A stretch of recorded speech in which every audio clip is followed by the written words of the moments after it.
comédien au départ. On travaillait un spectacle, on était à deux, c'était notre première troupe de théâtre. Alors on s'est regardé, qu'est-ce que tu as comme livre chez toi? On va faire quelque chose avec ce qu'on en a regardé. Moi j'ai trouvé un livre de contes africains. On l'a monté comme un one-man show. Franck Sylvestre est né en France de parents martiniquais. Il y a environ une dizaine d'années, il tombait amoureux des contes africains et antillais. Comme dans tout conte, il y a des sagesses ancestrales, mais celle-ci se ressemble vraiment beaucoup d'une culture à l'autre. Si bien qu'au bout de 10 années de piraterie, il a ouvert son coffre pour rajouter de l'or dedans, il a ouvert son coffre et là, oh!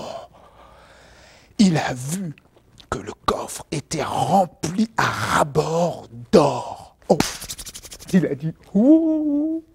Je vais aller enterrer mon or.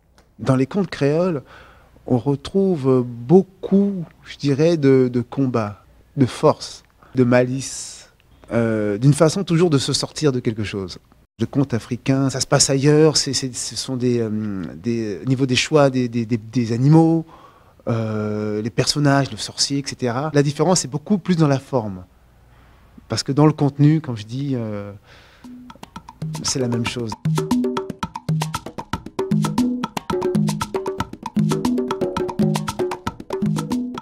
À cette époque-là, il y avait sur la mer des Caraïbes des bateaux.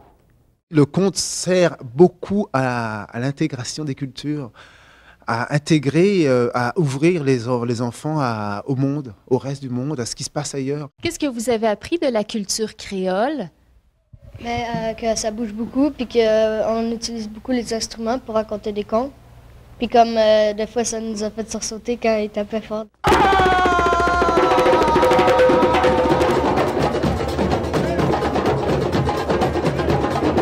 Si dans les cultures créoles et africaines, le tambour est si présent, c'est qu'il joue un rôle social important, celui de rassembler les gens.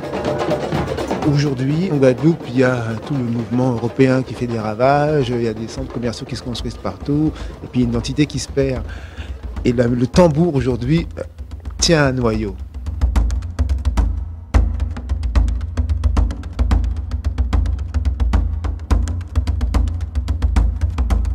C'est pas pour devenir un musicien professionnel, c'est juste pour avoir un centre, c'est juste pour s'asseoir et puis se sentir son corps, sentir son souffle. Et puis c'est ça que ça apporte le tambour. Moi, quand je donne des ateliers dans les écoles de tambour, je vois les jeunes qui sont centrés, ils sont calmes, ils sont concentrés, parce qu'il faut tout réfléchir en même temps.